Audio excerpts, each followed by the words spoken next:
Welcome back to the channel. I'm Neal Hooper. This is Good Apple Games, and today we're going to talk about some of the games I'm most excited to check out at GenCON 2026.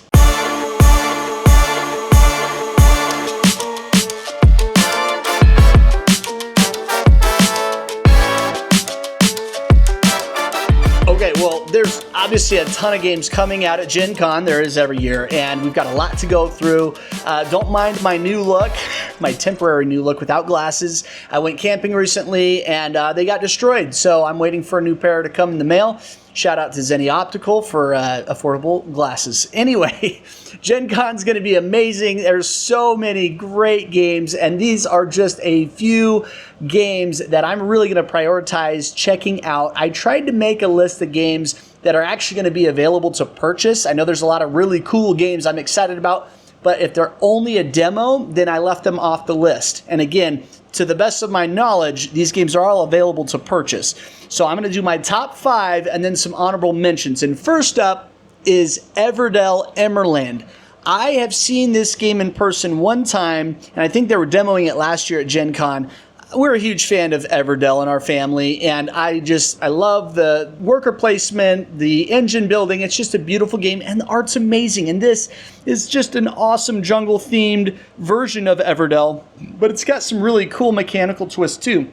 There are 2 sides to every card, so you can actually upgrade the cards and flip them over. You also have these little helpers in the form of small creatures or insects, and they can go off and do things for you. There's just a lot going on. It's a beautiful board, and it's Everdell. I mean, come on, I'm super excited about this one. So Everdell is definitely on my list. Next one on the list is Drillers by CGE. I had the chance to play this game. You've probably seen the video of my first impressions, and I am just so stoked. Everybody knows Lost Ruins of Arnak is my top board game of all time. I love the game. I love the engine building, the mechanical setup, and Drillers to me feels like it's a unique take. It's very Arnak-y feeling to me, but it's a lot snappier and plays quicker. And so I'm hopeful that it'll be a Lost Ruins of Arnak experience that'll be easier to get to the table and introduce people to.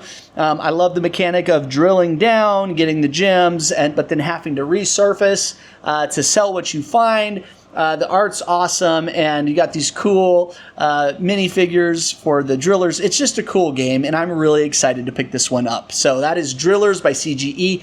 Definitely on the list. Next up is The Game Makers by Bezier. This one has been hyped a lot over the last few years, and it is a big, crunchy Euro game where you take on the role of game makers making board games. It just is really cool. As a major hobby fan, or fan of the hobby rather, it's just really cool that they went through the effort to actually get permission to put real board games in the game that you are making. And so for that fact alone, I'm already interested. But then I've just heard really good feedback on the rondelle worker placement, where the further up the rondelle you place it, the longer you have to wait to get it back, but the stronger the actions are. I really like that. I've heard really good things about it. I guess this game's massive. The box looks so huge. I saw them posting about it online, and I'm like, whoa, I didn't realize it was that big. But I'm very excited to play this one and to give it a shot. So that is The Game Makers by Bezier. Next up, we have Mountain Goats Legacy by Allplay. This game looks beautiful. Mountain Goats is one of Allplay's evergreen titles. It sells. It's been around for a long time and just keeps selling. People love it, and there's a good reason why. I was kind of late to the party with Mountain Goats, but I have just really been enjoying that game this year and loving it, and I'm so excited to pick up the Legacy version. And the cool thing about the Legacy version of Mountain Goats is it's replayable. You're not tearing cards up or scratching things off, so it'll have a lot of replayability. And it's just a beautiful update on the game. Mountain Goats has been around for a long time, and the new art is just so out of the park. So I'm super excited to take home Mountain Goats Legacy by Allplay. All right, and number 5, rounding out our list is Psych. We're going to do honorable mentions first, so I got to leave you in a little bit of suspense. So here are some honorable mentions, and again, this was a really hard list to narrow down, but I'm going to do rapid fire. I got my phone right here. We got Sizewise by Gamehead. This is a really fun game. I played it at Origins. Basically, you get these prompts on some inanimate object. So it could be anything. It could be shoe, it could be lawn chair, whatever. And then everybody has a string, and they have to slide this little marker up and down the string for how big they think the object is, but not really how big they think it is, just how big they think everybody else thinks it is, because the person who thinks it's the biggest, or who has the biggest measurement and the smallest measurement, they both lose a point, and you have 5 points. You play 5 rounds. It's super simple, super fun, just great games by the same designer who did Hues and Cues. So I'm really excited for size-wise. Then we've got Codenames Critical Adventure, and this is such a unique take on Codenames. This is by CGE. I played this at Origins, and it was so fun. Very unique take on Codenames. And I'm not a RPG guy. I don't do D&D. And trust me, you don't need to get the vision. It's just a fun, cooperative take on Codenames, and you've got health, you've got special abilities. It's super fun, so I'm excited for that one. Then we've got Enchanted Ivy from All Play, their first solo game. I am so excited for this one. Great artwork, super fun theme. You're trying to host people at this inn, these mystical creatures that keep showing up for your inn. I don't know a ton about it other than that, and it looks amazing, and I'm excited to play it. Then we've got Layers. Layers by, give me a second here, KTBG.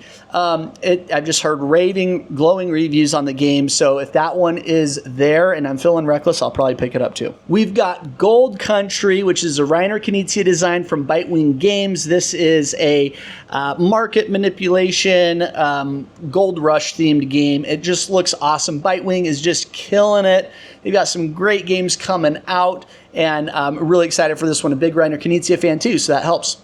And rounding out the honorable mentions list is Night at the Zoo by Capstone Games. Now this game is actually the same designer who did SETI from CGE, which I love, but this is a really light game, and the theme is so fun because you're basically trying to help the zoo animals sneak back into their habitats before morning, before the zookeeper comes and finds out they've been out all night doing who knows what. But super fun theme, really cool gameplay mechanics where you're taking tiles and that affects other people's choices. Again, I don't know a ton about it, but it looks good. There's a lot of hype around it, and it's one of the smaller games, so it'll probably be more tempting to pick up. All right, now finally, we're going to get to our number 5 anticipated or wish list game for GenCON 2026, and that is the Glasgow Train Robbery by Salt and Pepper Games.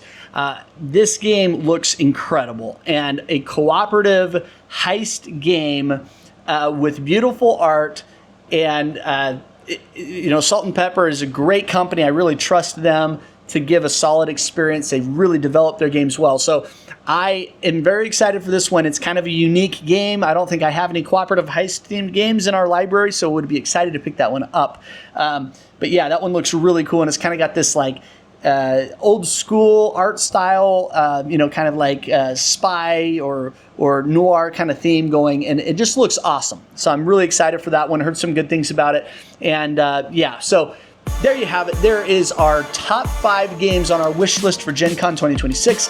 There are so many good games that we could have added to the list, and it was so hard to narrow it down, but those are the 5 that we're looking forward to, and again, some honorable mentions. I originally had For the Gods on there, but it looks like that won't be available to purchase. So I left it off the list. If it were on the list, I would have included it because that looks like an awesome game by Mighty Board. But anyway, whether you're going to GenCon or not, those are some of the fun games coming out. There's always big releases, so I think this fall is going to be a really good fall for some board games. And until next time, thanks for joining, and we'll see you on the next episode.